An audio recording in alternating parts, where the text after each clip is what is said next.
Hey folks, Randy Go, Triton Magnet Man with you here today. Well, as you can see, the trolling motor's back on the boat. I say the trolling motor. This is a brand new trolling motor right out of the box. This is Sunday, the Great Eclipse Sunday here in Arkansas. Well, the eclipse will be tomorrow, Monday, but anyway, it's Sunday before the eclipse. Picked the motor up Friday, hooked the boat up, went over there. They mounted it back on my boat for me, which was nice of them to do. They did not, what I was kind of surprised about, I would have thought you get a new motor on a warranty claim, I would have thought they would have put this motor on the bench and just made sure it was working, but they didn't do that. But anyway, it's working. I got it home. It had about 4 updates it was needing. So I did the updates. It stows and deploys just fine. Don't see any issues with it in that respect, which is what it went in for. It would not stow. Going to get it out on the water to check it out completely.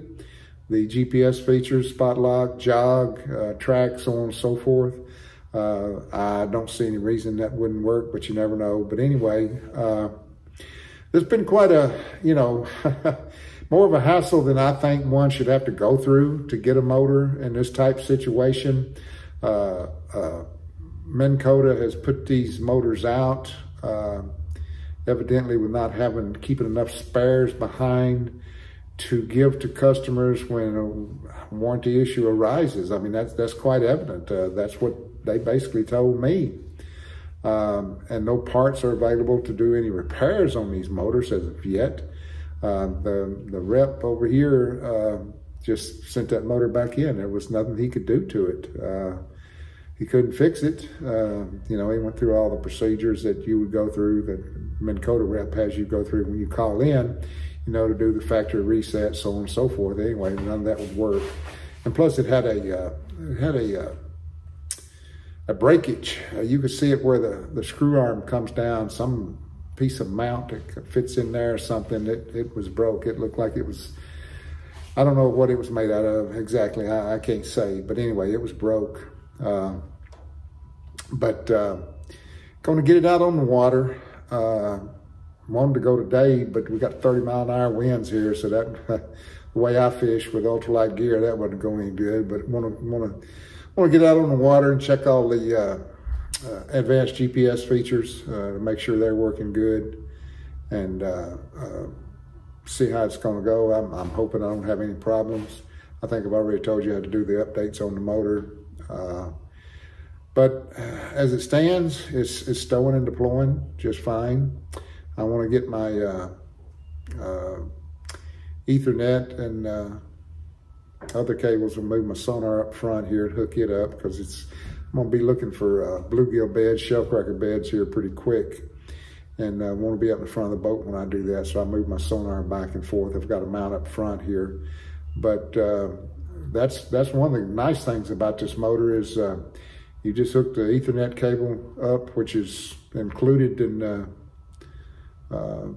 trolling motor, and also you hook this has the Mega SI transducer on it, and you just hook it up to the sonar, and you're ready to go. So I've got 2 places to mount the sonar, one in the rear of the boat, one in the front of the boat. Obviously, I won't use the sonar when I'm on the trout river fishing for trout, but when I'm on these lakes looking for bluegill, crappie, it'll be up front with me. But to go through all of what I had to go through to get this motor serviced, I don't know. It's just it just kind of left a bad taste in my mouth. Right now you feel good because you've got your motor back and you can go fishing. But there's always that little thing in the back of your mind, was this thing going to stow when I get ready to hit the stow out on the water? And that's what happens with one of these motors. I mean, it happened with my 2 other motors, and I got a lot of friends that have Ulterras, the older Ulterras, and they felt the same way. They had issues with the stow and deploy. And, every time you're out on the water, you think, oh, well, is this thing going to stow, that's always going to be lingering in the back of your mind if you ever go through that. But anyway, as I said, you know, I got to have a auto stow and deploy trolling motor. I mean, that's just either that or I'll wind up in a drink. So anyway, I appreciate all of you who commented on the comments about this trolling motor situation. I couldn't reply to all the comments. Sorry about that. Had some good comments, some not so good, but that's part of doing a YouTube channel. You get a lot of crazy comments, but I appreciate you watching.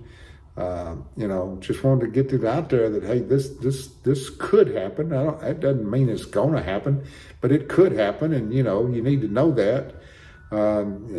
You know, so I mean, I'm sure everybody that fishes like me. You know, you want to be back on the water if something goes wrong with your boat, which anything can break on your boat, but you want to be back on the water as soon as you can. And this kind of made it difficult, you know. And of course, with this size boat, you're not going to get a paddle that I used to do when the late 60s, early 70s, with a little old bitty John boat. You scull around a lake. You ain't gonna do no sculling with this boat. It's too darn heavy. And plus, it's not conducive for that. You're not close enough to the water really to do like you used to in the old days. I guess people still know how to scull. I don't know. Trolling motors have really taken over that. But, you know, back in the late 60s, if there was a trolling motors, I didn't know about it. Of course, I wouldn't have had the money to buy one anyway, but you sculled around a lot with a paddle. But anyway, going to get back out on the water and hopefully get to catching some fish. So appreciate all of you watching. Hope all of you are safe. Hope all of you are healthy. Hope you're out fishing and hope you're catching a bunch of fish. I really hope you're having a good time. So until next time, soil up 'em all and life is good.